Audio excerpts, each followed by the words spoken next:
Olá. É impressionante que Fernando Pessoa tenha escrito mais de 500 páginas de reflexões filosóficas profundas sem se repetir, utilizando da maestria da língua portuguesa e de uma paciência invejável. Livro do Desassossego. Há em Lisboa um pequeno número de restaurantes ou casas de pasto em que, sobre uma loja com feitio de taberna decente, se ergue uma sobreloja com uma feição pesada e caseira de restaurante de vila sem comboios.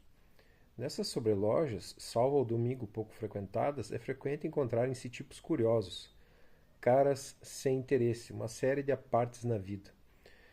O desejo de sossego e a conveniência de preços levaram-me, num período de minha vida, a ser frequente em uma sobreloja dessas. Sucedia que, quando calhava jantar pelas 7 horas, quase sempre encontrava um indivíduo cujo aspecto, não me interessando a princípio, pouco a pouco passou a interessar-me.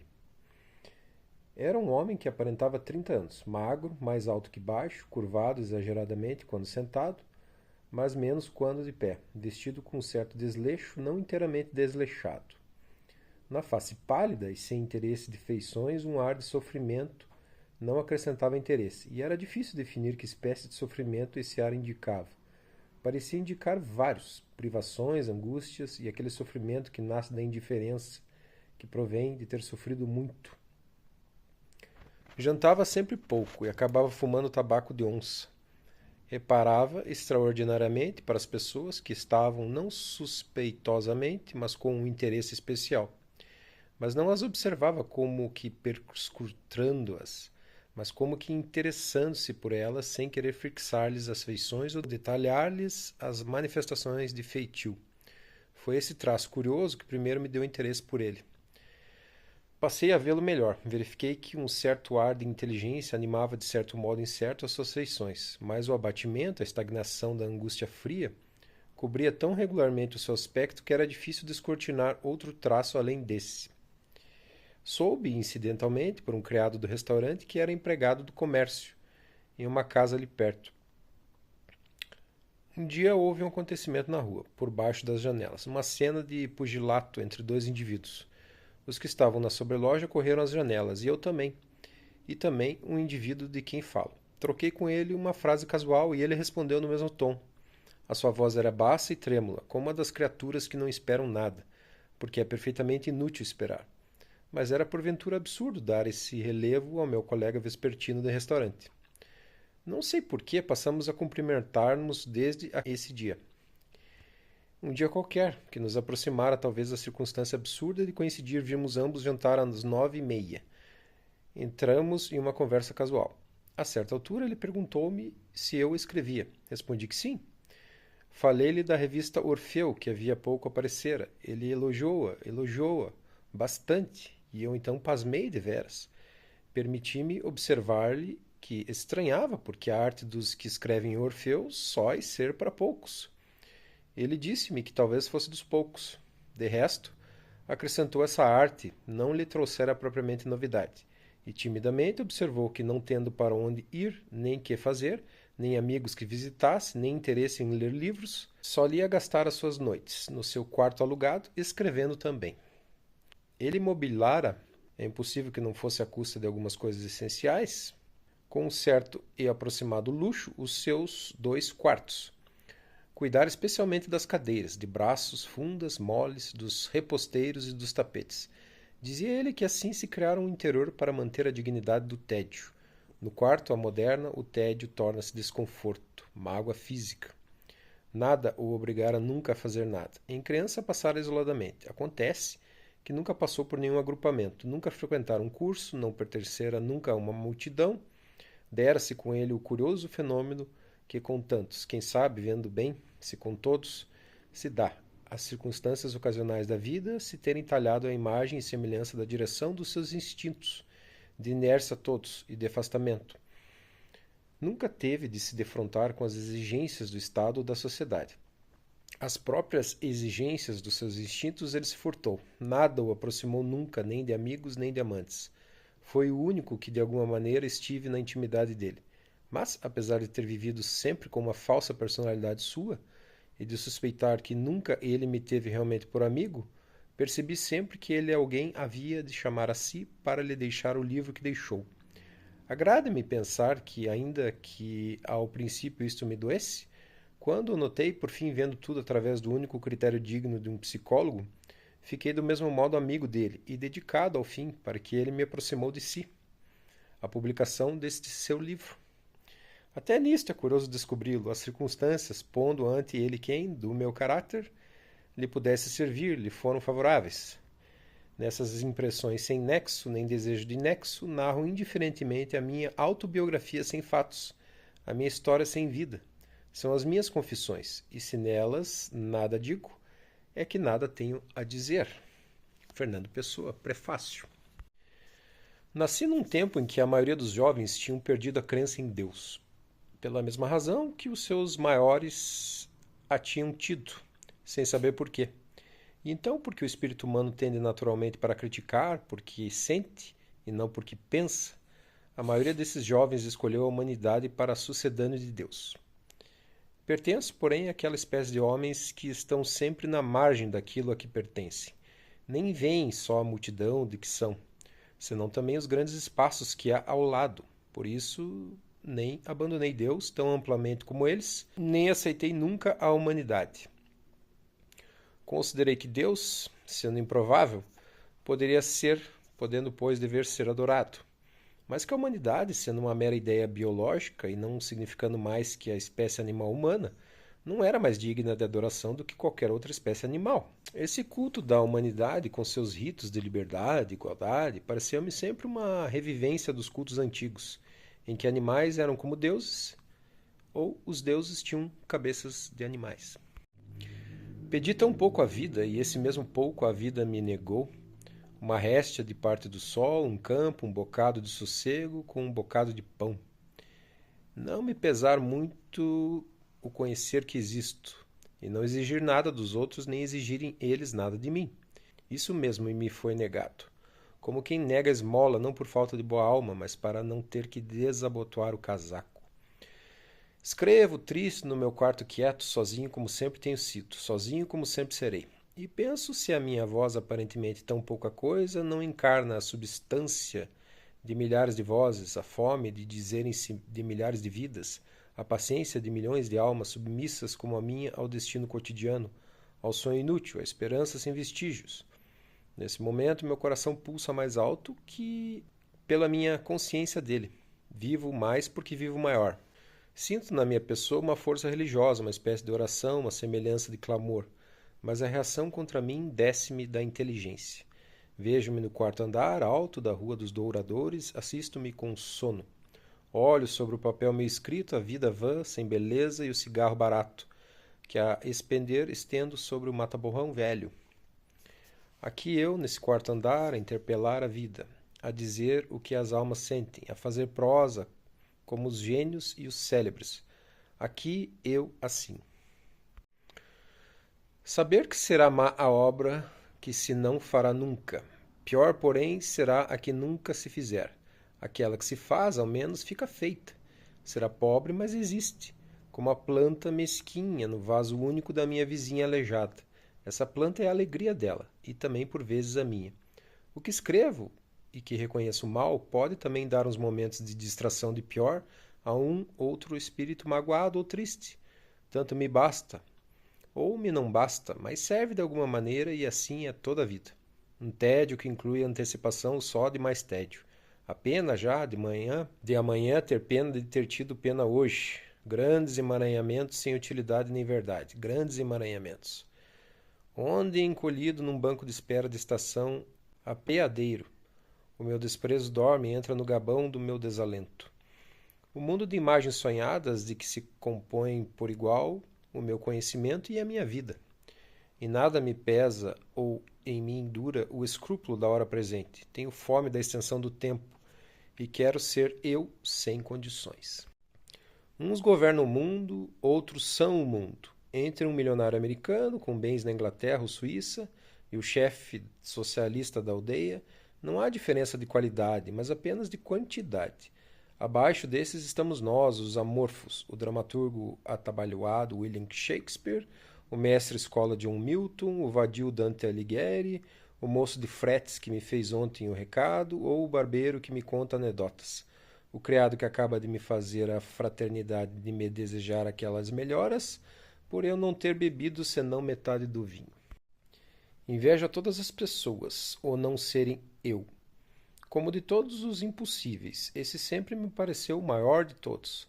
Foi o que mais se constituiu minha ânsia cotidiana, o meu desespero de todas as horas tristes. De repente, como se um destino médico me houvesse operado de uma cegueira antiga, com grandes resultados súbitos, ergo a cabeça da minha vida anônima para o conhecimento claro de como existo. E vejo que tudo quanto tenho feito, tudo quanto tenho pensado, tudo quanto tenho sido, é uma espécie de engano e de loucura. Maravilho-me do que consegui não ver. Estranho quando fui e que vejo que afinal não sou. Olho como em uma extensão ao sol que rompe nuvens, a minha vida passada e noto, com um pasmo metafísico, como todos os meus gestos mais certos, as minhas ideias mais claras e os meus propósitos mais lógicos não foram, afinal, mais que bebedeira nata, loucura natural, grande desconhecimento. Nem sequer representei, representaram-me. Fui não o ator, mas os gestos dele.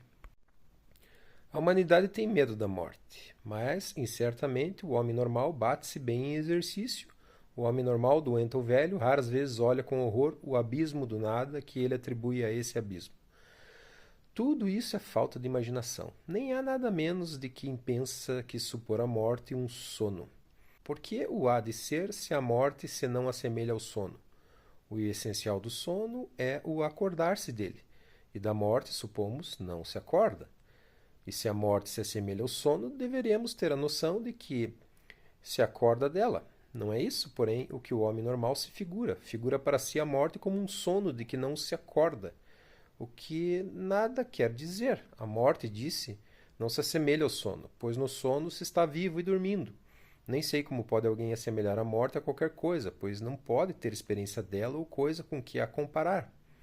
A mim, quando vejo um morto, a morte parece-me uma partida. O cadáver dá-me a impressão de um trajo que se deixou. Alguém se foi embora e não precisou de levar aquele fato único que vestira. O silêncio que sai do som da chuva espalha-se, num crescendo de monotonia cinzenta pela rua estreita que fito. Estou dormindo desperto, de pé contra a vidraça, a que me encosto como a tudo. Procuro em mim que sensações são as que tenho perante este cair esfiado de água sombriamente luminosa que se destaca nas fachadas sujas, e ainda mais das janelas abertas. E não sei o que sinto, não sei o que quero sentir, não sei o que penso, nem o que sou. Cessa a chuva, e dela fica um momento uma poalha de diamantes mínimos, como se no alto qualquer coisa, como uma grande toalha, se sacudisse azulmente dessas migalhinhas. Assim como lavamos o corpo, deveríamos lavar o destino, mudar de vida como mudamos de roupa, não para salvar a vida, como comemos e dormimos, mas por aquele respeito alheio por nós mesmos, a que propriamente chamamos asseio. Há muitos em que o desasseio não é uma disposição da vontade, mas um encolher de ombros da inteligência. E há muitos em quem o apagado e o mesmo da vida não é uma forma de a quererem, ou uma natural conformação com o não tê-la querido, mas um apagamento da inteligência de si mesmo, uma ironia automática do conhecimento. Há porcos que repugnam a sua própria porcaria, mas se não afastam dela por aquele mesmo extremo de um sentimento pelo qual o apavorado se não afasta do perigo. Há porcos de destino, como eu, que se não afastam da banalidade cotidiana por essa mesma atração da própria impotência. São aves fascinadas pela ausência de serpente, moscas que pairam nos troncos sem ver nada, até chegarem ao alcance viscoso da língua do camaleão. Assim passeio lentamente a minha inconsciência consciente, no meu tronco de árvore do usual. Assim passeio o meu destino que anda, pois eu não ando, o meu tempo que segue, pois eu não sigo, nem me salva da monotonia senão esses breves comentários que faço a propósito dela. Com a morte? Não, nem com a morte. Quem vive como eu não morre, acaba, murcha, desvegeta-se. O lugar onde esteve fica sem ele ali estar. A rua por onde andava fica sem ele lá ser visto. A casa onde morava é habitada por não ele. É tudo, e chamamos-lhe o nada. Mas nem essa tragédia da negação podemos representar com aplauso, pois nem ao certo sabemos se é nada, vegetais da verdade como da vida. Pó, que tanto está por dentro, como por fora das vidraças, netos do destino e enteados de Deus, que casou com a noite eterna quando ela enuviou do caos que nos procriou. Talvez se descubra que aquilo a que chamamos Deus e que tão patentemente está em outro plano, que não é a lógica e a realidade espacial e temporal, é o nosso modo de existência, uma sensação de nós em outra dimensão do ser. Isso não me parece impossível. Os sonhos também serão talvez ou ainda outra dimensão em que vivemos, ou um cruzamento de duas dimensões. Como um corpo vive na altura, na largura e no comprimento, os nossos sonhos, quem sabe, viverão no ideal, no eu e no espaço pela sua representação visível, no ideal pela sua apresentação de outro gênero, que é da matéria, no eu pela sua íntima dimensão de nossos. O próprio eu, o de cada um de nós, é talvez uma dimensão divina. Tudo isso é complexo e, ao seu tempo, sem dúvida, será determinado. Os sonhadores atuais são talvez os grandes precursores da ciência final do futuro. Não creia, claro, em uma ciência final do futuro, mas isso nada tem para o caso. Não me indigno, porque a indignação é para os fortes. Não me resigno, porque a resignação é para os nobres. Não me calo, porque o silêncio é para os grandes. E eu não sou forte, nem nobre, nem grande. Sofro e sonho. Queixo-me porque sou fraco e porque sou artista. Entretenho-me a tecer musicais as minhas queixas e arranjar meus sonhos conforme me parece melhor a minha ideia de os achar belos. Só lamento o não ser criança, para que pudesse crer nos meus sonhos, o não ser doido, para que pudesse afastar da alma de todos os que me cercam, e tomar o sonho por real. Viver demasiados sonhos deu-me esse espinho à rosa falsa da minha sonhada vida, que nem os sonhos me agradam, porque lhes acho defeitos. Nem com pintar esse vidro de sombras coloridas me oculto o rumor da vida alheia ao meu olhá-la do outro lado. Ditosos os fazedores de sistemas pessimistas. Não só se amparam de ter feito qualquer coisa, como também se alegram do explicado, e se incluem na dor universal. Eu não me queixo pelo mundo, não protesto em nome do universo, não sou pessimista. Sofro e queixo-me, mas não sei o que há de mal é o sofrimento, nem sei se é humano sofrer. Que me importa saber se isso é certo ou não? Eu sofro, não sei se merecidamente. Corça perseguida. Eu não sou pessimista, sou triste. Nós outros todos, que vivemos animais com mais ou menos complexidade, atravessamos o palco como figurantes, que não falam, contentes da solenidade vaidosa do trajeto. Cães e homens, gatos e heróis, pulgas e gênios, brincamos a existir, sem pensar nisso, que os melhores pensam só em pensar, sob o grande sossego das estrelas. Os outros, os místicos da Maora e do sacrifício, sentem ao menos, com o corpo e o cotidiano, a presença mágica do mistério. São libertos, porque negam o sol visível. São plenos, porque se esvaziaram do vácuo do mundo. Quando nasceu a geração a que pertenço, encontrou o mundo desprovido de apoios para quem tivesse cérebro, e ao mesmo tempo coração. O trabalho destrutivo das gerações anteriores fizera que o mundo para o qual nascemos não tivesse segurança que nos dar na ordem religiosa, esteio que nos dar na ordem moral, tranquilidade que nos dar na ordem política. Nascemos já em plena angústia metafísica, em plena angústia moral, em pleno desassossego político, ébrias das fórmulas externas, dos meros processos da razão e da ciência. As gerações que nos precederam aluíram todos os fundamentos da fé cristã, porque a sua crítica bíblica, subindo de crítica dos textos à crítica mitológica, reduziu os evangelhos e a anterior hierografia dos judeus a um amontoado incerto de mitos, de legendas de mera literatura, e a sua crítica científica gradualmente apontou os erros, as ingenuidades selvagens da ciência primitiva dos evangelhos. Ao mesmo tempo, a liberdade de discussão, que pôs em praça todos os problemas metafísicos, arrastou com eles os problemas religiosos, onde fossem da metafísica. ébrias de uma coisa incerta, a que chamaram positividade. Essas gerações criticaram toda a moral, esquadrinharam todas as regras de viver, e de tal choque de doutrinas só ficou a certeza de nenhuma, e a dor de não haver essa certeza. Uma sociedade assim, indisciplinada nos seus fundamentos culturais, não podia, evidentemente, ser senão vítima, na política, dessa indisciplina, e assim foi que acordamos para um mundo ávido de novidades sociais, e com alegria ia à conquista de uma liberdade que não sabia o que era, de um progresso que nunca definira. Mas o criticismo frustre dos nossos pais nos legou a impossibilidade de ser cristão, não nos legou o contentamento com que a tivéssemos. Se nos legou a descrença nas fórmulas morais estabelecidas, não nos legou a indiferença à moral e às regras de viver humanamente. Se deixou incerto o problema político, não deixou indiferente o nosso espírito, e como esse problema se resolvesse. Os nossos pais destruíram contentemente porque viviam em uma época que tinha ainda reflexos da solidez do passado. Era aquilo mesmo que eles destruíam que dava força à sociedade, para que pudessem destruir sem sentir o edifício rachar-se.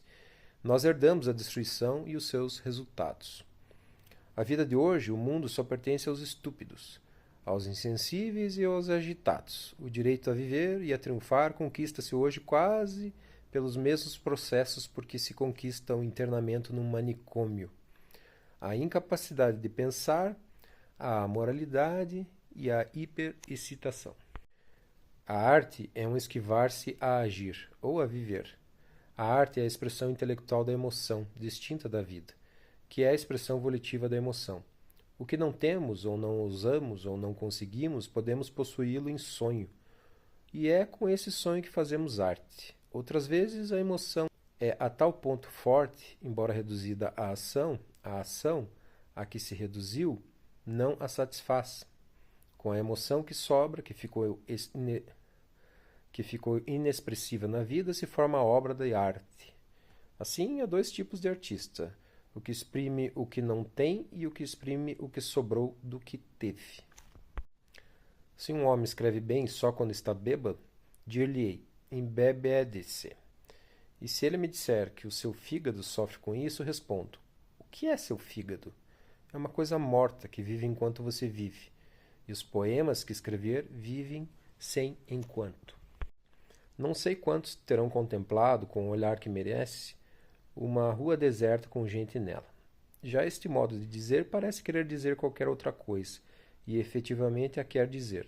Uma rua deserta não é uma rua onde não passa ninguém, mas uma rua onde os que passam, passam nela como se fosse deserta.